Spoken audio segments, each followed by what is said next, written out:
Hey, everybody, welcome back. It is SEC Weekly. He's Doug Upstone. I'm Scott Spreitzer, and we are DocSports.com. Two games to chat about this week when we cover the SEC. It's going to be Arkansas and Ole Miss in just a bit. Marquee matchup of the week, though, is the battle between Georgia and Auburn, Doug. And right now we're looking at Georgia around 15.5, 47. I've seen as high as 16.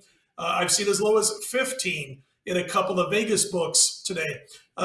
Georgia, I mean, they were as impressive as it gets last week, dismantling Arkansas on both sides of the line of scrimmage.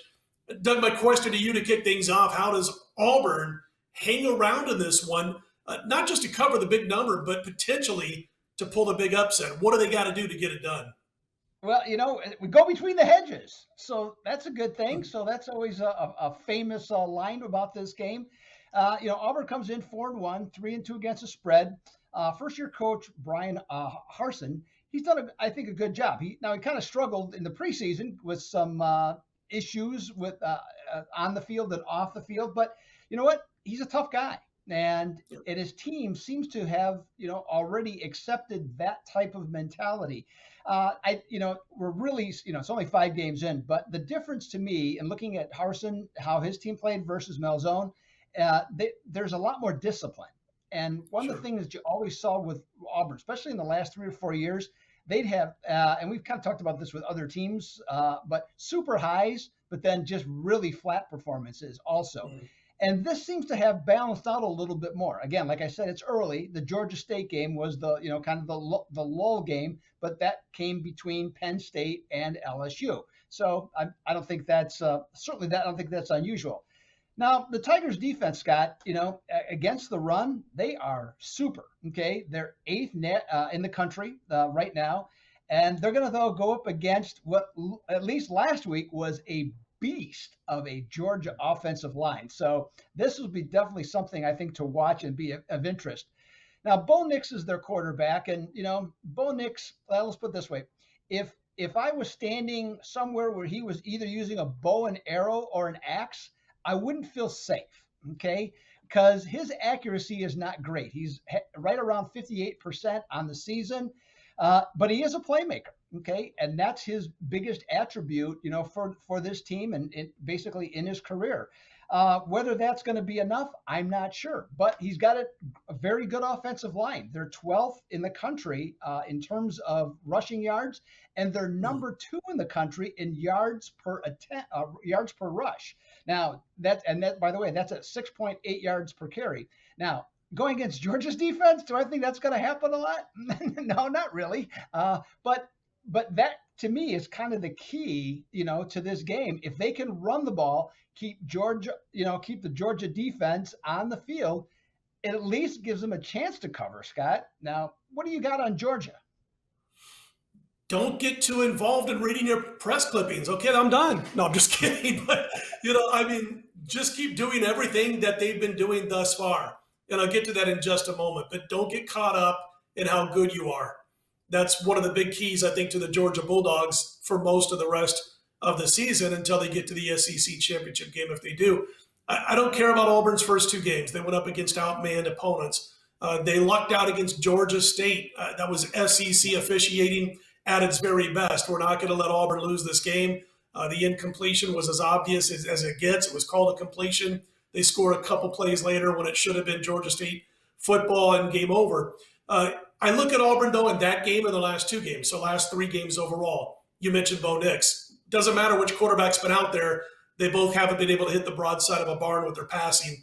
54 of 101 passing in their last 3 games. That's 53% completion rate. Doug, I've thrown things to you from Vegas to Phoenix, and I've connected on a better rate than that, and vice versa.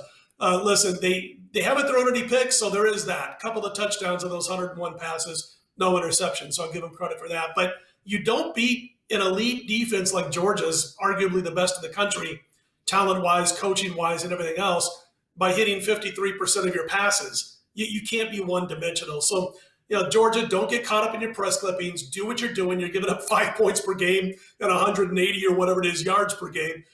Just let Auburn do what they do. They turn themselves into a one-dimensional offense. Georgia can continue to do that.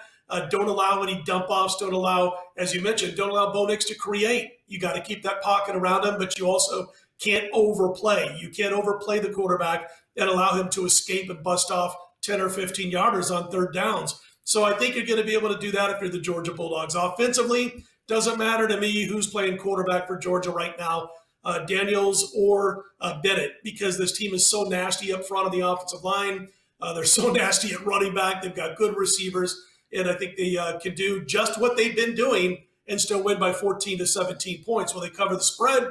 Well, if Auburn's able to escape a little bit, maybe hit 56% of their passes, maybe hit some short passes, turn them into extended runs, they can hang the number. Are they going to beat Georgia? I don't think so. I agree with you. The new coaching staff I like at Auburn. I do. It's going to take a little bit of time. What I've watched them this year, though, I've been a little questionable about how good this Auburn Tigers team really is. So, listen, the line's 15, 15 and a half, 16. It's where it should be.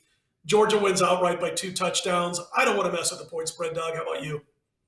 Yeah, well, I'm going to at least throw something out there on this one, and it's just something that I found. And everything you said about the problem with Nix or whoever plays quarterback. I mean, that's the only way you're going to beat them. You're going to have to complete 65% of your passes to keep yourself in the game, because you're going to need those on third down. Because let's face it, Auburn is going to see enough third downs. Hopefully from their standpoint, it's 3rd and 5, not 3rd and 13. From that, because if it's 3rd and 13. Might as well even consider some quick kicks, depending on some field position, to be perfectly honest. But the other thing, though, that went looking further, and I found this. Okay, home underdogs of 10.5 to 21 points, like Auburn, who's off a conference win, and their next game is a conference game. Those teams are just 13 and 41 against the spread, Scott. And the margin of losing is 16.9 points per game. Now we're talking 15 to 16, so that fits. So I'm going to say that Georgia, they're just so good, even on the road in a tough environment. I think they get it done. Yeah, I get it. And I also think the under, by the way, although that line, the total's dropped a couple of, I think it's dropped 3, which makes it a little bit scarier, I guess you can say. I just don't think Auburn does much on offense. It's just basically up to Georgia scoring enough points to cover that number. So we're going to talk about Arkansas and Ole Miss in just a second, but I did want to bring up, if you see at the top of your screen there, it says get a free $60 account. If you're new to these videos, if you've not become a member at DocSports.com, click on the link below the video, and you will be able to set yourself up for that free $60 account. And basically what it is it's a chance to try out DocSports.com.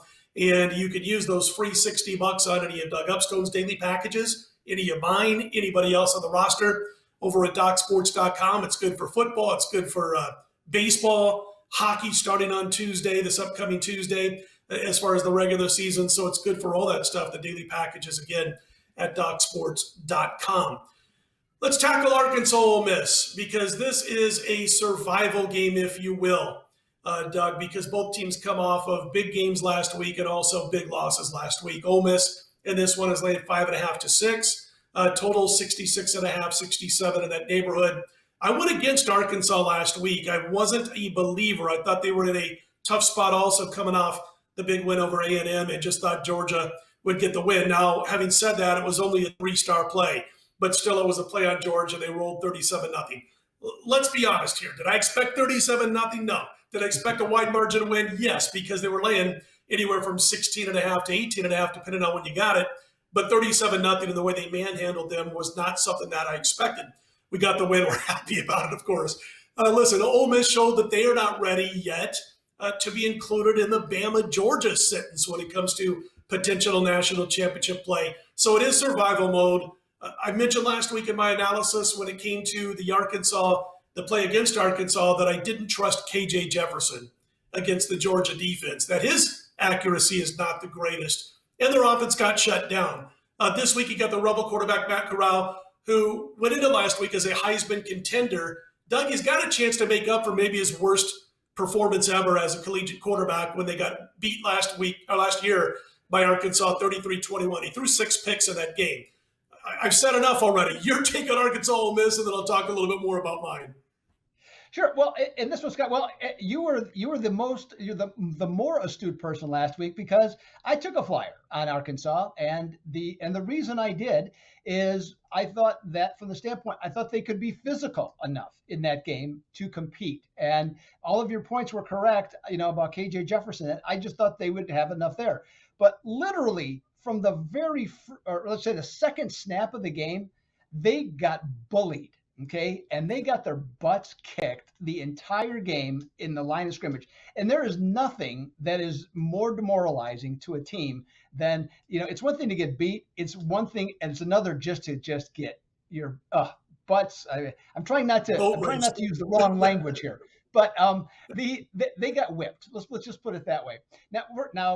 Conversely, Mississippi, let's face it. I don't think anybody from the standpoint of losing to Alabama is a disgrace at this, after all these years. Sure. So not that they expected it, not that they, didn't expect to compete and everything else, but you're in Tuscaloosa. It was going to be a tough assignment.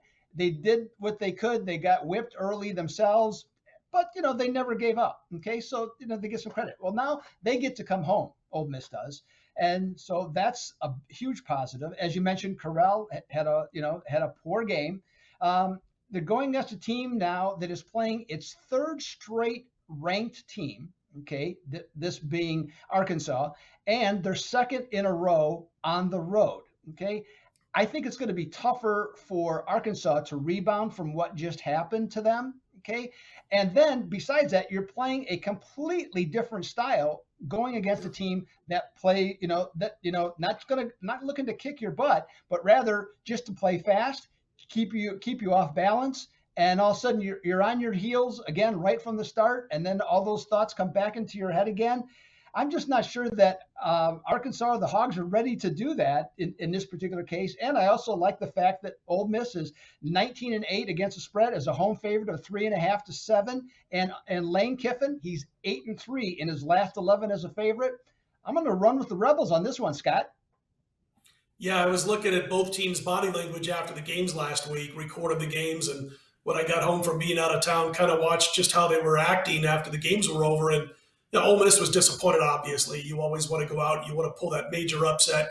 But Arkansas looked beat up, dejected, knocked to the teeth, and everything else you can say after that loss. I mean, I think they were shocked at how much work they have left to do in the trenches. I think they were. Ole Miss lost, they were disappointed. It wasn't shocking. Arkansas was surprised at how they were manhandled. It's tough to overcome. You mentioned Arkansas playing their third straight intense, potentially intense, tough battle, intense in practice leading up to it after beating E&M a couple of weeks ago. And then, of course, last week, Georgia, now going on the road against Ole Miss. And then Ole Miss, I believe, 2 weeks ago, they were off. So I think that if there's going to be a team that's a little bit fresher between the years because of last week and then physically because of the last few weeks, it would be Ole Miss. So I agree there. I also think it's going to stay. I guess my official video pick is going to be under 66.5, 67, hoping Arkansas's defense plays a decent brand of football. I don't trust their offense to do a lot in this game. So we'll look at that also, the under for my free pick. And as you mentioned, you have Ole Miss. Doug, I have to mention real quick, and I want to find out what you got going this week. I got an 8-star, first one of the season going this weekend in the NFL. And listen, we went into Monday night on an 11-0 run in the NFL, and I lost. I had the Raiders, and clearly the wrong side from the opening kick. So not going to sit here and make any excuses. We go to 11-1 now. I'm not going to kick myself around for 11-1 over a 2 or 3 week period, whatever it's been. But listen, they were the wrong side, the Raiders. There was a point where it looked like I might get lucky with the wrong side, but when they cut it to 7, but it just didn't come to fruition. The right team won in that game. But we're 11-1, last 12, 79% in the NFL this season. And after going 3-1 in college also last week, we're now 44-21 college and pro football combined, regular season and postseason. So got an 8-star. And I wanted to mention real quickly that last year I went 4-0 with my 8-star plays. We went 2-0 in college, 2-0 in the pros. And this one happens to be in the NFL. It'll be a multi-game package again with college and pro. And we'll have that 8-star. Thursdays is when we all release our plays. I like to call it Football Thursday at DocSports.com, which means Mr. Doug Upstone will also be releasing his plays on Thursday. Let us know what's going on at Doug Upstone Sports this week. Well, Scott, you know what? It's also been very good.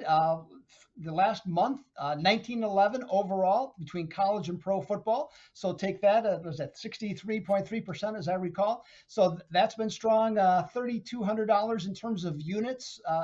And the biggest thing, well, again, had a winning week last week in college and pro, so that was good. But so that's been terrific. But for those of you that like bigger plays, now Scott's going to have an 8 unit. I'm probably looking at a 7 in college right now as we shoot this video. But since week 0 of the college football season, my weekly top plays are 9-1 this season.